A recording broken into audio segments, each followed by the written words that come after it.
विद्यार्थी मित्रांनो, स्वागत आहे तुमचं श्री विज्ञान गुरुकुल या यूट्यूब चॅनलवरती. आज आपण इयत्ता 12वी Maharashtra board biology chapter number 6 plant water relation आज आपण बघणार आहोत. तर तुमच्यासाठी आम्ही आणलेले आहे हँड रिटन नोट्स आणि प्रत्येक टॉपिकच्या खाली असणारे आपल्याला प्रॅक्टिससाठी क्वेश्चन, जे की तुम्ही ते क्वेश्चन करून त्याची प्रॅक्टिस करून मार्क्स पण मिळवू शकता. आणि तुम्हाला चॅप्टर झाल्यानंतर डिस्क्रिप्शनमध्ये पण PDF टाकल्या जाईल मित्रांनो.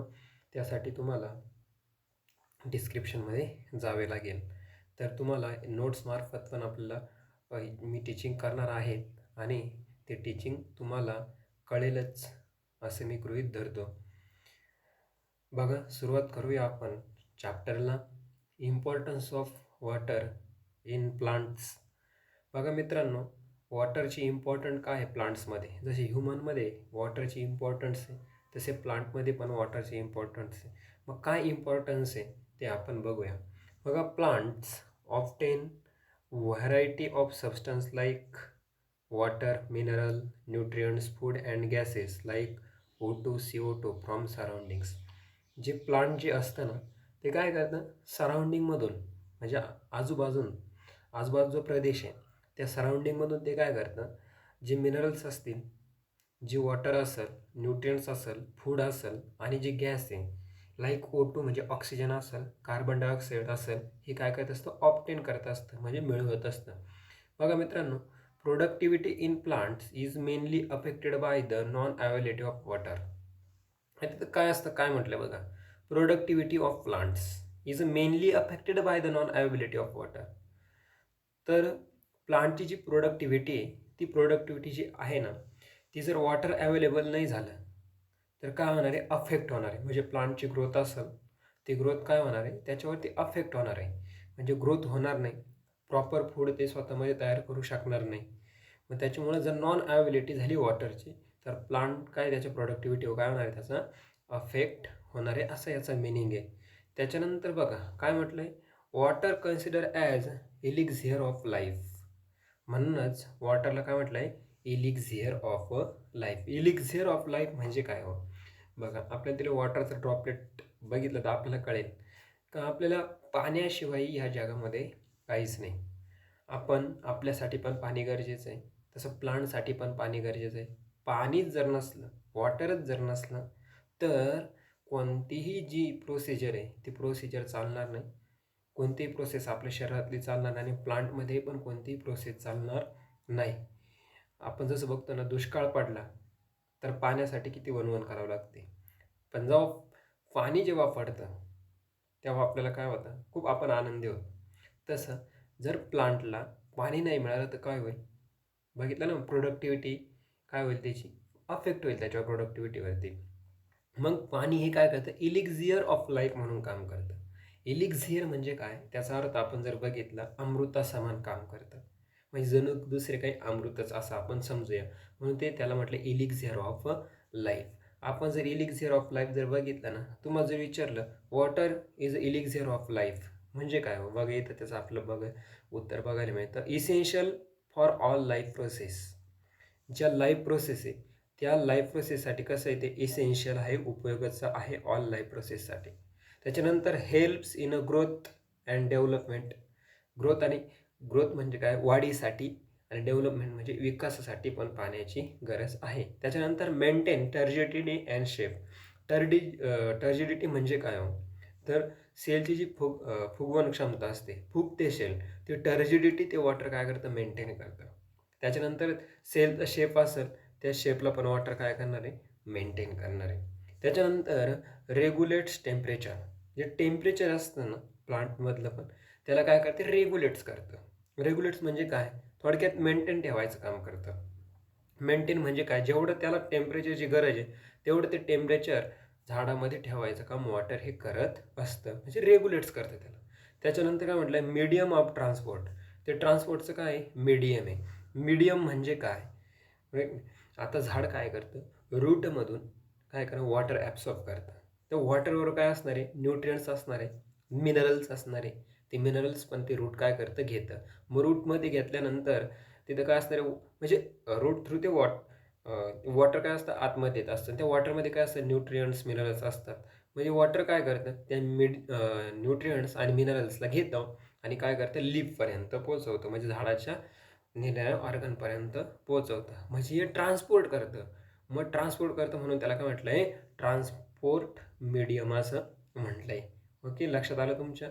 म्हणूनच वॉटरला काय म्हटलं गेलं water is a elixir of a life. Hence water is a elixir of a life. Okay, कळालं तुम्हाला इलिक्झिअर ऑफ लाईफ म्हणजे काय. बघा त्याच्यानंतर water constitutes almost 90 to 95% of most of plant cell and tissue.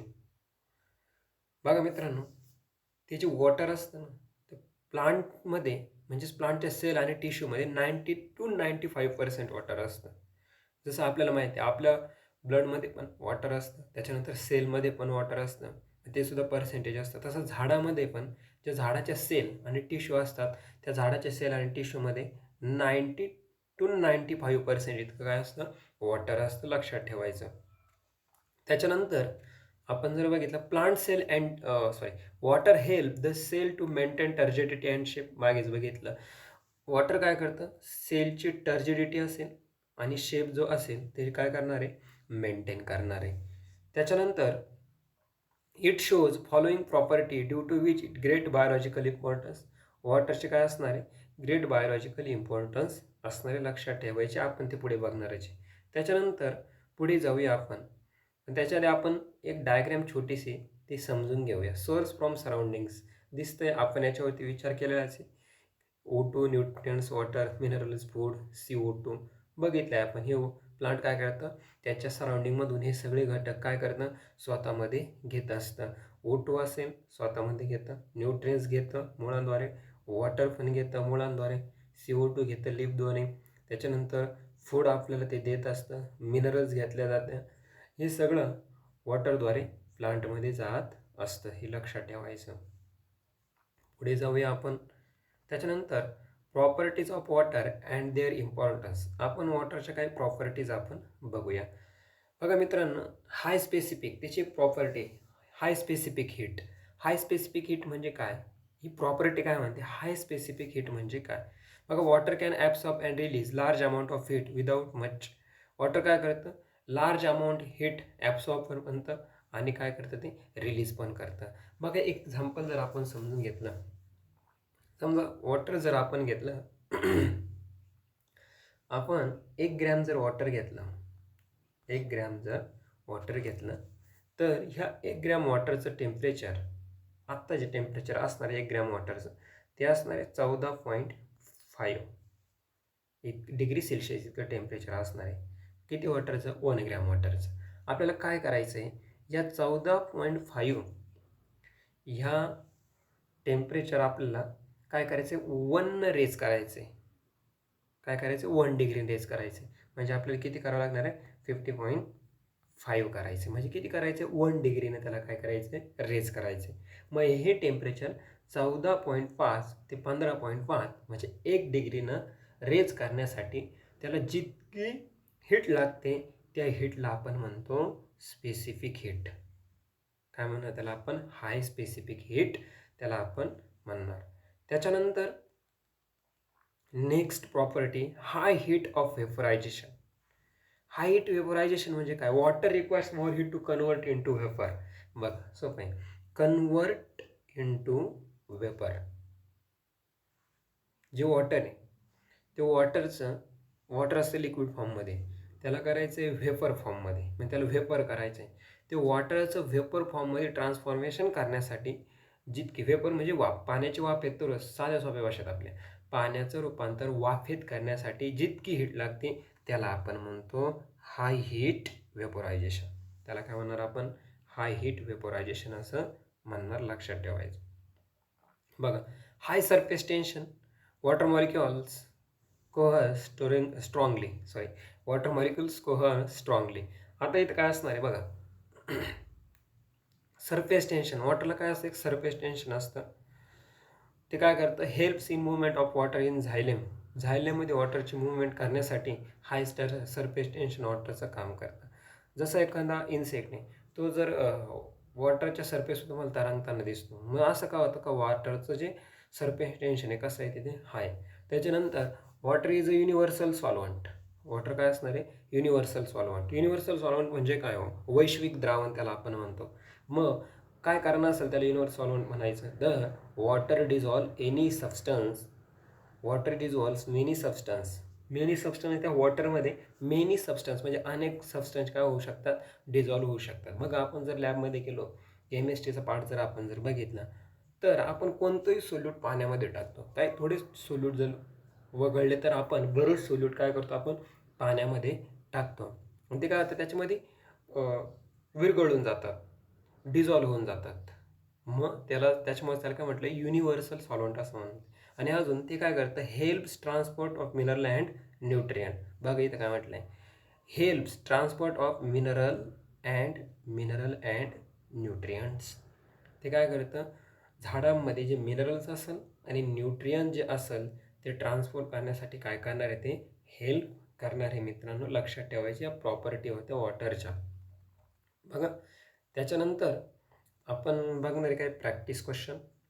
Practice question मी फक्त read करणार, तुम्ही कमेंटमध्ये ॲन्सर द्या मला. बघा मित्रांनो मल्टिपल चॉईस क्वेश्चन आपण घेऊया. Water as a consider as, सांगू शकता तुम्ही, कमेंट करा. त्याच्यानंतर which property water helps in cooling the plant surface during transpiration.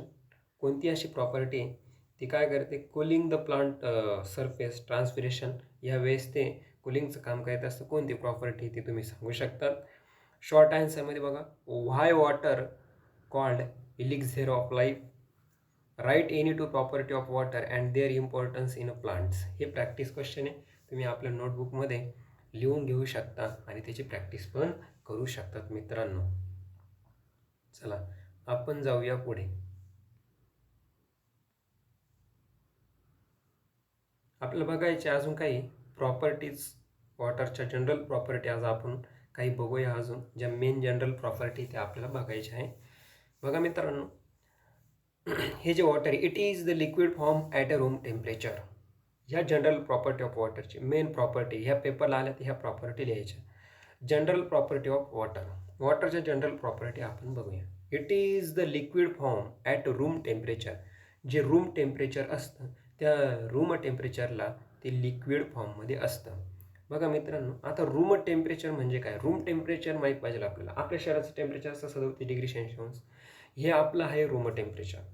मग आता तसं वॉटर जे असतं त्याचं जे रूम टेम्परेचर असतं त्या रूम टेम्परेचरला वॉटर कसं असतं? लिक्विड फॉर्ममध्ये असतं. लक्षात ठेवायची पहिली प्रॉपर्टी एकदम सोपी. It is the best solvent most of the solute. Water एक बेस्ट सॉल्वंट आहे मोस्ट ऑफ द सोल्यूट्स. म्हणजे कोणतंही सोल्यूट त्यामध्ये इझिली काय होतं? डिझॉल्व्ह होऊ शकतं. म्हणून ते काय म्हटलं गेलं आहे? त्याला आपण बेस्ट सॉल्वंट असं म्हटलं गेलेलं आहे. It is a inert inorganic compound. बघा मित्रांनो पुढची जनरल प्रॉपर्टी काय असणार आहे? पुढची general property it is inert inorganic compound. ते काय? Inert inorganic compound. इनऑर्गॅनिक दोन असतं, एक असतं ऑर्गॅनिक दुसरं असतं इनऑर्गॅनिक. माहीत पाहिजे तुम्हाला. इनऑर्गॅनिक म्हणजे तिथं कार्बन काय असणार आहे? ॲब्सेंट असणार आहे. म्हणजे आपण बघतो H2O कार्बन काय येतं? ॲब्सेंट. कार्बन काय असणार आहे? ॲब्सेंट असणार आहे. लक्षात ठेवायचं. म्हणून ते काय? एक इनऑर्गॅनिक कंपाऊंड. लक्षात आलं. त्याच्यानंतर पुढे with neutral pH. Wien pure form. Water जेव्हा प्युअर फॉर्ममध्ये असतं तेव्हाचा pH हा कसा असतो? न्यूट्रल असतो. pH कसा असतो? न्यूट्रल असतो. लक्षात ठेवा जेव्हा ते प्युअर फॉर्ममध्ये असतं. मग तुम्हाला क्वेश्चन आहे प्युअर फॉर्ममध्ये वॉटर कधी असतं? शोधा. बघा त्याच्यानंतर आपल्याला पुढे due to these water is a best transporting medium for dissolved minerals and food molecules. बघा मित्रांनो best transporting medium. Best transporting medium for dissolved minerals and food molecules. ते काय करतं? जे मिनरल्स आणि फूड मॉलिक्युल्स आहे जे त्या वॉटरमध्ये डिझॉल्व्ह होतात आणि ते वॉटर काय करतं? त्या फूड आणि मिनरल्सला काय करतं? घेतं आणि झायलेमद्वारे ते काय करणार आहे? लिपकडे काय करणार आहे, पसरवणार किंवा लिपकडे ते देणार आहे. ते काय करतं, वॉटर ट्रान्सपोर्टिंगचं काम करतं. ट्रान्सपोर्टिंग मीडियम म्हणजे वहन करतं ते कशाचं, मिनरल्स आणि फूड मॉलिक्युल्सचं. डिझॉल्व्ड मिनरल्स आणि फूड मॉलिक्युल्सचं ते काय करतं, वहन करतं. त्याच्यावर कोणत्याही प्रकारचा इफेक्ट न करता ते काय करतं, त्याचं वहन करतं. म्हणून त्याला म्हटलं बेस्ट ट्रान्सपोर्टिंग मीडियम. म्हणजे त्याच्यामध्ये कोणताही चेंज न करता आहे ॲज इट इज घेणार आणि आहे ॲज इट इज वरती पोहोचवणार लिपकडे. त्याला म्हणलं गेलं बेस्ट ट्रान्सपोर्टिंग मीडियम. ओके. त्याच्यानंतर 5वी general property, it is the best aqueous medium for all biochemical reaction occurring in the cells. सेलमध्ये जेवढे बायोकेमिकल रिॲक्शन चालतात त्याच्यामध्ये ते बेस्ट ॲक्वियस मीडियम म्हणून काम करतं. लक्षात ठेवा, काय काम करतं, बेस्ट ॲक्वियस मीडियम म्हणून ते काम करत असतं. त्याच्यानंतर it is essential raw material for photosynthesis. फोटोसिंथेसिसमध्ये रॉ मटेरियल म्हणून काम करते. इसेन्शियल एक असतं, इसेन्शियल म्हणजे काय, इसेन्शियल गरजेचे रॉ मटेरियल ते कायसाठी, फोटोसिंथेसिस. फोटोसिंथेसिस म्हणजे काय, प्रकाश संश्लेषण. फोटो मीन्स बघा मित्रांनो, फोटो मीन काय, means light, LIGHT light. Photo means काय, लाईट. सिंथेसिस म्हणजे काय, बनवणे, म्हणजे प्रकाशाच्या साहाय्याने अन्न बनवणे. त्याला आपण म्हणतो फोटोसिंथेसिस. त्याला काय म्हणणार आपण, फोटोसिंथेसिस असं म्हणणार. लक्षात ठेवायचं.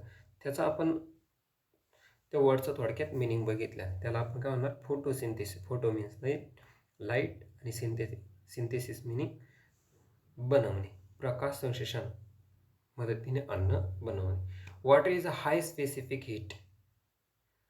बघितलं आपण, हाय हीट ऑफ व्हेपोरायझेशन आणि हाय हीट ऑफ फ्युजन ही वॉटरची जनरल प्रॉपर्टी वरती बघितली आपण. Due to is acts of thermal buffer, ते थर्मल बफर म्हणून काम करतं. म्हणजे रिॲक्शन मेंटेन सुद्धा. थर्मल बफर म्हणजे काय, थर्मल बफर म्हणजे ज्या रिॲक्शन त्या ज्या रिॲक्शन ज्या असतात ना, त्या रिॲक्शनमध्ये